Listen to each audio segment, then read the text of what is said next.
It's another Sling TV Sunday, and I'm Alex Garrett. Why do we do that? Well, I'll tell you why. Because my affiliate partner, Sling TV, offers you red zone action all day long, as always, on a Sunday. So, jump on Sling right now. You know, you can get, I believe, half off your first month right now if you just give it a try and watch NFL Red Zone from Sling TV. I have the link in the description. But my Sling TV Sunday is more focused on what's happening in baseball. We'll talk with Lou Terminello this week on Terminello's Take. We're starting to get a rhythm here, see? But, there are a couple audio bits I want to play. Firstly, the Yanks are down 3-0. And I know I mentioned this on my other podcast from earlier this morning, that get to Monday should be the 3 words of inspiration for the Yankees. And that's it. Get to Monday. No excuses. Get to Monday. Someone who offered some thoughts on all of this before Game 3 yesterday, and as a Batboy for the Yankees, was Raymond Avila. And Raymond was kind enough to join me outside Yankee Stadium and talk about his time as a Batboy, his favorite memory, and what's up next around the corner for the Yankees. Oh, and don't forget Aaron Judge's 6th chase for 62, what he thought as a fan and a former Batboy of the Yankees. What's it mean to be a Batboy of the Yankees? Just that whole alumni association, basically. Yeah, well, basically, I used to stand outside Yankee Stadium by the executive offices getting autographs back in 1968, 69, 70. 70, I started going to the stadium a lot to the games. Sometimes the security officers, they used to let me in. Sometimes they didn't have a ticket, so they would give me a free ticket and I would get in. Then the winter of 70, I started sending letters to Howard Burke, who was the senior vice president of the Yankees at that time, and Pat Kelly, who was in charge of the Batboys. Okay. So I went for an interview in early March of 71, and they said, well, right now we don't have a position for you, but if we get something, we will definitely call you. So at the time, Frank LaBoy, who was a Batboy for the Yankees, left in August to go back to school. So he asked me, would you like to replace me? And I said, sure. So he spoke to Howard and he said, listen, Ray should be the next Batboy in line. I mean, he came for the interview. He's a good candidate. What do you think? So he says, okay, fine. So they called me, they sent me a letter, and they told me to come in. At that time, we used to get paid $12 a game. It was a great experience being a Batboy. I was only a Batboy from August and September. The next season, they got new Batboys. Well, you come to mind because, you know, the Batboy for the Yankees this year was featured when Aaron Judge hit home run 62. So imagine being in his shoes. Like, what did you get to talk with them at all during this whole season? What's that been like watching? With the Batboys? Yeah. No, I haven't got a chance to talk to them yet.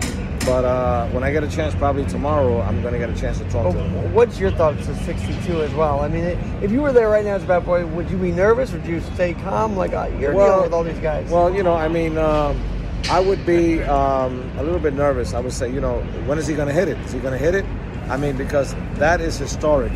I wish that he would have hit it in Yankee Stadium. That would have been great, like Roger Maris did in 61. Sure. But, you know, a lot ties into this. You know, he's wearing 99.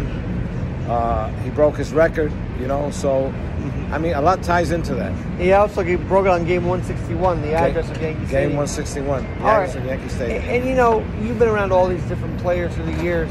Favorite moment just before game 3 that you want to share with us, even if it's a playoff moment? My favorite moment that I remember was in November, right when it struck November, when Derek Jeter, 2001, when he hit the home run. Yeah, that's okay, and special. then that's when he was labeled Mr. November.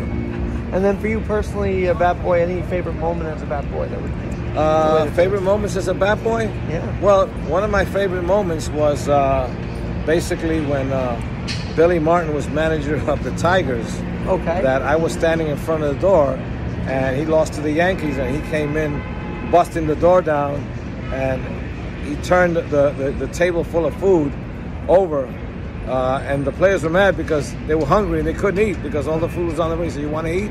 Eat now. Eat like animals.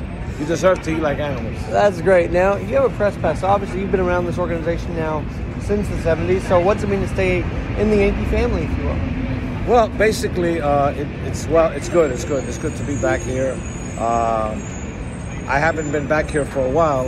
I've been mostly covering the National League, the Mets. Okay. But now for the playoffs this year, I'm back here, and I like the moment of being here. Back at Yankee Stadium, at the new Yankee Stadium, at George Steinbrenner's Yankee Stadium, Derek Jeter's Yankee Stadium. That's because right. This is not the house that Ruth built. The house that Ruth built was across the street. So That's this is right. the house that Steinbrenner and Derek Jeter built. And you actually were Batboy in the pre-renovated Yankee Stadium. In the pre-renovated Yankee Stadium, yes. And, it sort of looks like it now with the old facade up there. Anyway, Raymond, thanks so much. And enjoy the home series here. Thank you. Well, we'll see how much there's to enjoy after tonight. But that was very special to talk to Ray Avila. He wanted me to remind listeners that was during the Horace Clarke era. And then there's another soundbite. See, I'm so baseball focused. I don't remember that the Giants play the Jaguars today, and that, I don't know, the Jets also coming in today as well, looking to keep going against the Broncos. Giants at 1, Jets at 4 because they're in Denver. Finally, some separation for a few weeks here. It was all at 1 o'clock, so I'm glad there was some separation. But staying on the baseball track for a moment, A.J. Nola has been reached out a lot. The father of Aaron Nola and Austin Nola. Who are the Nola brothers? Well, Aaron is doing a hell of a job with the Phillies, and Austin Nola is actually in the starting lineup as a catcher for the Padres. So what's it like for the Nola family, AJ and Stacy, to watch this battle for now, the National League pennant? Phillies are 1 game away, and boy, I say ring the bell, why not? Into the World Series. But for Aaron Nola and Austin Nola's father, AJ, it's a little more nerve-wracking. Here's what he had to say to NBC Sports, I believe when they were in San Diego. But I got a little sneaky going on here, just a little sneak. There you go. I'm thinking very serious about putting the Phillies when Aaron's pitching. And that's my youngest baby boy. I gotta support him.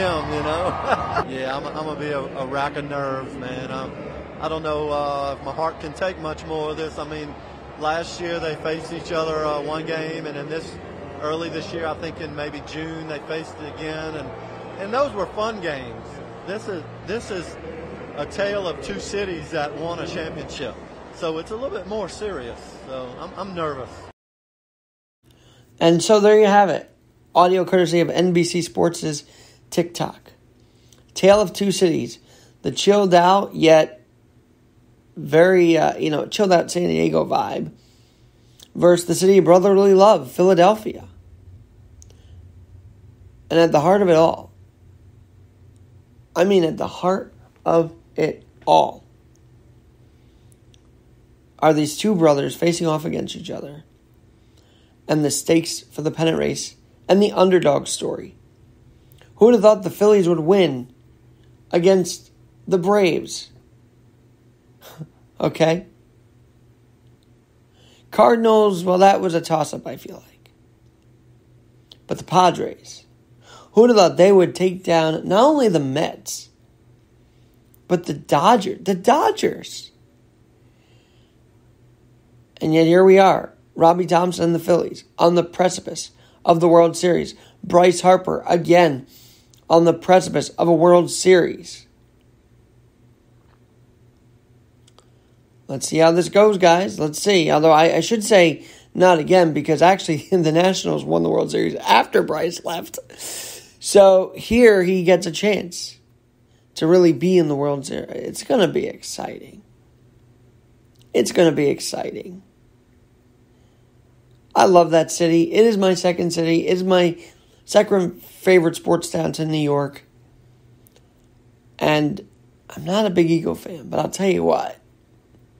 The Phillies are in it, and the Yankees are not after this tonight or even tomorrow. Of course I'm going to wear my Phillies stuff, thanks to Fanatics. And I'll maybe watch it on the go, thanks to Sling TV. But for now, speaking of Sling, I got a link in the bio, half off today, to watch the NFL. What week are we? What week is this already? Holy crap, week 7. Week 7, people. And the Giants are 5-1, taking a 5-1 record to Jacksonville. Yes, Sam Spence, I am hyped up right now.